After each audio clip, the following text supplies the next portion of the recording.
American privilege keeps blurring my vision. Inherited sickness. Oh, well. As it's Christmas, I thought it would be a good opportunity to create a special episode to tell you the true story of Christmas. To say it began with the birth of Christ would actually be historically inaccurate. In fact, the first recorded date of Christmas being celebrated on December the 25th was 336 AD, during the time of the Roman Emperor Constantine, who was, unsurprisingly, the first Christian emperor of Rome. A few years later, Pope Julius I officially declared that the birth of Jesus will be celebrated on the 25th of December each year, and the rest, as they say, is history. Today, in the 21st century, Christmas is more of a worldwide cultural and commercial phenomenon, and less of a sacred religious holiday, with Santa Claus having an arguably greater significance than Jesus Christ. But, saying that, you could argue that Santa has just as much claim over Christmas as Jesus, as it is wrong to assume that Christmas began with Christianity. It does in fact have a history that goes back way further. Centuries before the believed date of birth of Jesus Christ, early Europeans celebrated light and birth in the darkest days of winter. The winter solstice was a time of great rejoice, as it meant the worst of winter was now behind them, and they could look ahead to longer days and extended hours of sunlight. In Scandinavia, they celebrated Yule, from December 21st through to January. In recognition of the return of the sun, fathers and sons would bring home large logs, which they would set on fire. The people would feast until the log burnt out, which could take as long as 12 days. This is the origin of the modern-day chocolate Yule log. The Norse believed that each spark from the fire represented a new pig or calf that would be born during the coming year. Many ancient people believed that the sun was a god, and that winter came every year because the sun god had become weak or sick. They celebrated the solstice because it meant that at last the sun god would begin to get well. Evergreen boughs were hung to remind people that the green plants would grow again when the sun god was strong and summer would return.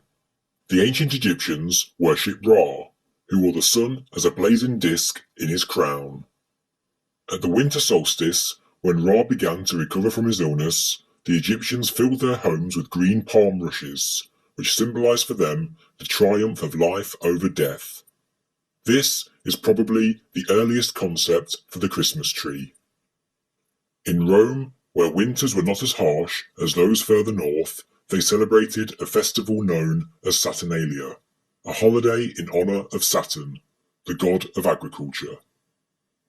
Beginning in the week leading up to the winter solstice and continuing for a full month, Saturnalia was a hedonistic time when food and drink were plentiful and the normal Roman social order was turned upside down.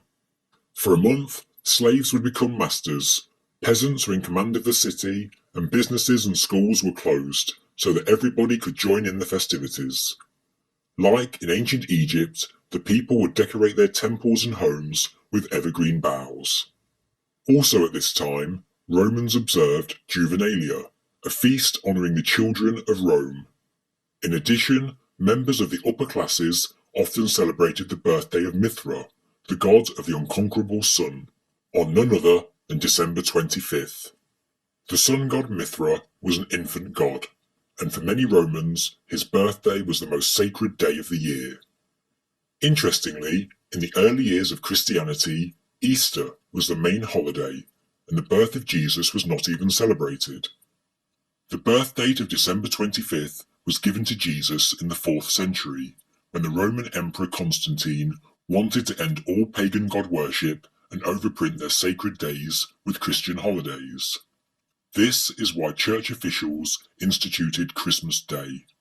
It wasn't created to genuinely celebrate the actual birth of Jesus, but rather to lessen the importance of pagan worship.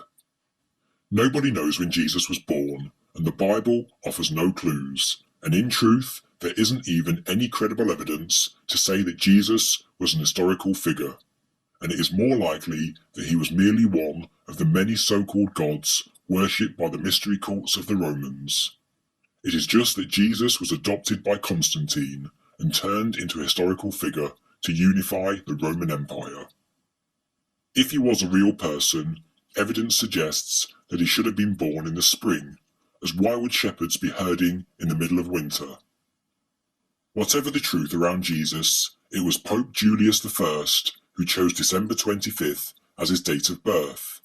But we know that this was to adopt and absorb the traditions of the pagan Saturnalia, Juvenalia, and Mithra traditions. Jesus was known as the light of the world, and Mithra was the sun god, born on December 25th. Therefore, combining the attributes of Jesus with Mithra made him more palatable to the pagans of Rome. Christmas Day was first known as the Feast of the Nativity, and the custom spread to Egypt by 432 AD, and then St. Augustine brought it to England in the 6th century. Christmas, as it was then called, reached Scandinavia by the end of the 8th century. By holding Christmas at the same time as traditional winter solstice festivals, church leaders increased the chances of Christmas being embraced, but they gave up trying to dictate how it should be celebrated, and that is why we see a bizarre mix of pagan traditions weaved into the modern-day celebrations, such as decorating trees and making Yule logs. By the Middle Ages, Christianity had, for the most part, replaced the pagan religions, but the pagan practices certainly continued.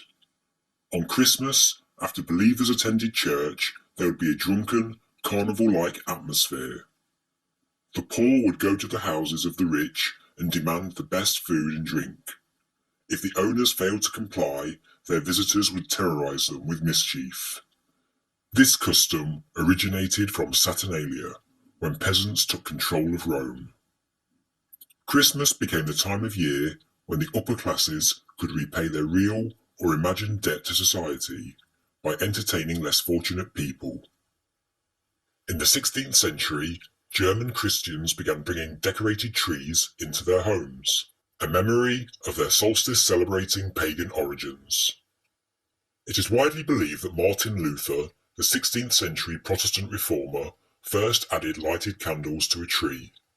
Walking towards his home one winter evening, composing a sermon, he was awed by the brilliance of stars twinkling amidst the trees. So, to recapture the scene for his family, he erected a tree in the main room of his house and wired its branches with lighted candles.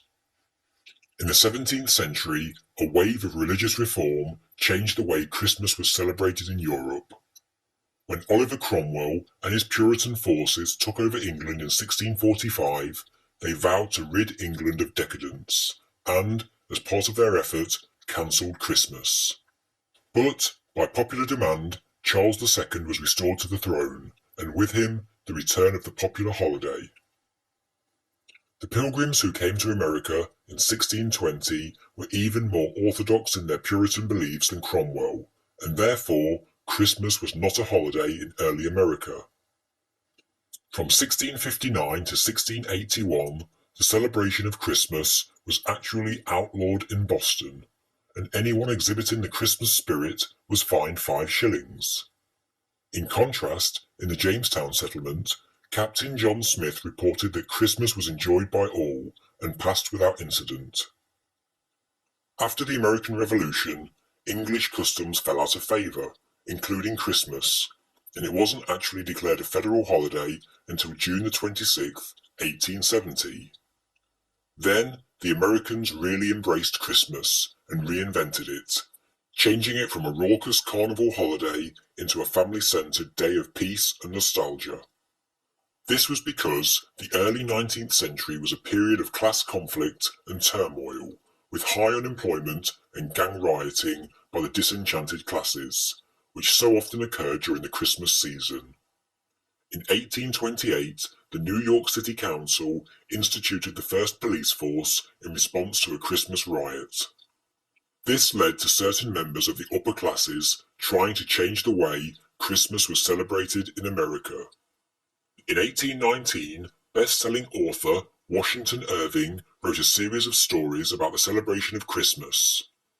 The sketches feature a squire who invited the peasants into his home for the holiday, and, in contrast to the problems faced in American society, the two groups mingled effortlessly.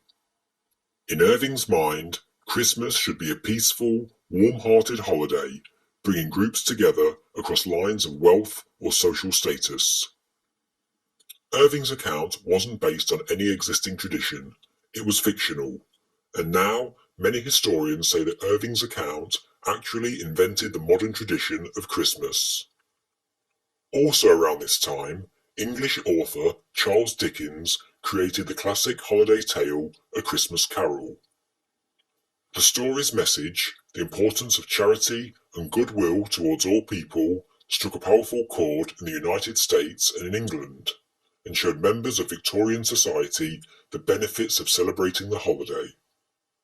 The family was also becoming less disciplined and more sensitive to the emotional needs of children. Christmas provided families with a day when they could lavish attention and gifts on their children without appearing to spoil them. As Americans began to embrace Christmas as a perfect family holiday, old customs were unearthed, and Americans built a Christmas tradition all their own. It included pieces of many other customs, such as decorating trees, sending cards, and giving gifts. The first record of a Christmas tree on display was in the 1830s by the German settlers of Pennsylvania, who brought the 16th century tradition with them. The Pennsylvania German settlement had community trees as early as 1747, but as late as the 1840s, Christmas trees were still seen as pagan symbols and were not accepted by most Americans.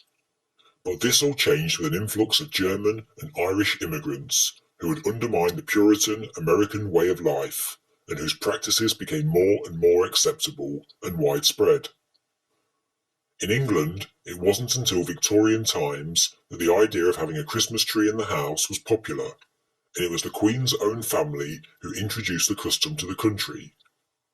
In 1846, Queen Victoria and her German prince, Albert, were sketched in the Illustrated London News standing with their children around a Christmas tree, and, as a popular royal family, what was done in court immediately became fashionable, not only in Britain, but also with East Coast American society.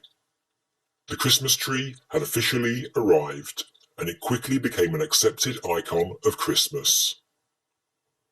The development of Christmas as a festival is certainly not straightforward, but we can clearly see that what we celebrate today, as well as its associated iconic symbols, have very little to do with the birth of Jesus Christ, but it is in fact a strong pagan festival of the sun, with customs and traditions borrowed and adapted from a number of different cultures. But one symbol of Christmas that is so iconic today and needs special attention in this video is that of Santa Claus. Santa Claus, in his popular red and white colours, didn't become the striking Christmas icon that he is until the 1930s, thanks to the advertising campaigns of Coca-Cola. But the origins of the famous character actually go back to the 3rd century, way before December the 25th was assigned as Jesus' birthday. The legend of Santa Claus can be traced back to a monk named Saint Nicholas. It is believed that Nicholas was born sometime around 280 AD in Patara near Myra in modern-day Turkey. Much admired for his piety and kindness, St. Nicholas became the subject of many legends. It is said that he gave away all of his inherited wealth and travelled the countryside helping the poor and sick. Over the course of many years, Nicholas's popularity spread, and he became known as the protector of children and sailors, and his feast day is celebrated on the anniversary of his death, December the 6th. This was traditionally a lucky day to make large purchases or to get married. By the Renaissance, St. Nicholas was the most popular saint in Europe, and even after the Protestant Reformation, when the veneration of saints began to be discouraged, St. Nicholas maintained a positive reputation, especially in Holland. And it was Dutch families who brought St. Nicholas to America in the late 18th century. In December 1773 and 1774, a New York newspaper reported groups of Dutch families gathering to honor him on the anniversary of his death. The name Santa Claus evolved from St. Nicholas's Dutch name, Sinterklaas, which was a shortened form of Sint Nicholas. In 1804, John Pintard, a member of the New York Historical Society, distributed woodcuts of St. Nicholas at the Society's annual meeting. The background of the engraving contains now familiar Santa images, including stockings filled with toys and fruit hanging over a fireplace. In 1809, Washington Irving helped popularize the Sinterklaas stories when he referred to St. Nicholas as the patron saint of New York in his book, The History of New York. In 1822, Clement Clark Moore, a minister, wrote a long Christmas poem for his 3 daughters entitled An Account of a Visit from St. Nicholas. This is responsible for our modern image of Santa Claus as a right jolly elf, with a portly figure and a supernatural ability to ascend a chimney with a mere nod of his head. His poem helped popularize the now familiar image of Santa Claus, who flew from house to house on Christmas Eve in a miniature sleigh led by 8 flying reindeer, leaving presents for deserving children. This led to an 1881 cartoon by Thomas Nast, which was based on the poem, and it is the first likeness that matches the modern-day image of Santa Claus.